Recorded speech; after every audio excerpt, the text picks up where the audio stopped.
deklarasi pemimpin G20, G20 Bali Leaders Declaration yang awalnya diragukan oleh banyak pihak. Deklarasi terdiri atas 52 paragraf dan paragraf yang sangat diperdebatkan adalah penyikapan terhadap perang di Ukraina.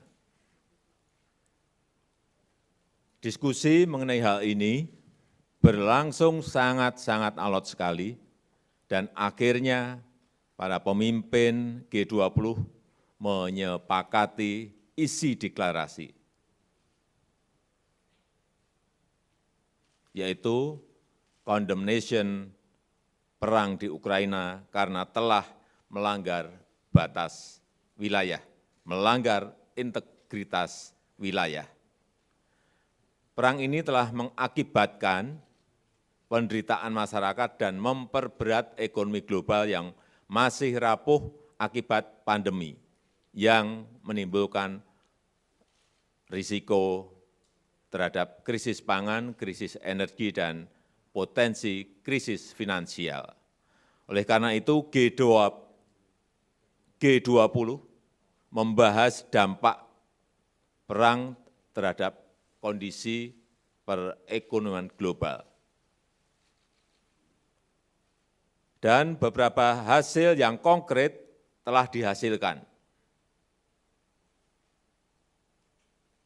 Terbentuknya Pandemic Fund yang sampai hari ini terkumpul 1,5 billion US dollar. Kemudian pembentukan dan operasionalisasi Resilient and Sustainability Trust di bawah IMF sejumlah 81,6 miliar US dollar untuk membantu negara-negara yang menghadapi krisis.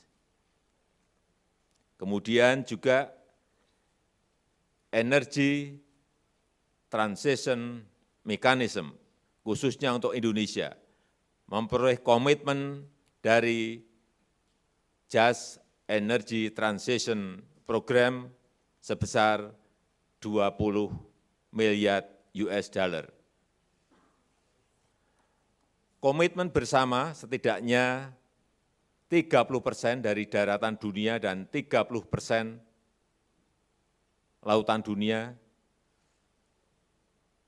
dilindungi di tahun 2030. Ini sangat bagus. Dan melanjutkan komitmen mengurangi degradasi tanah sampai 50% tahun 2040 secara sukarela. Saya kira hasil yang konkret itu, meskipun banyak sekali sebetulnya hasil-hasil yang lainnya. Saya rasa itu.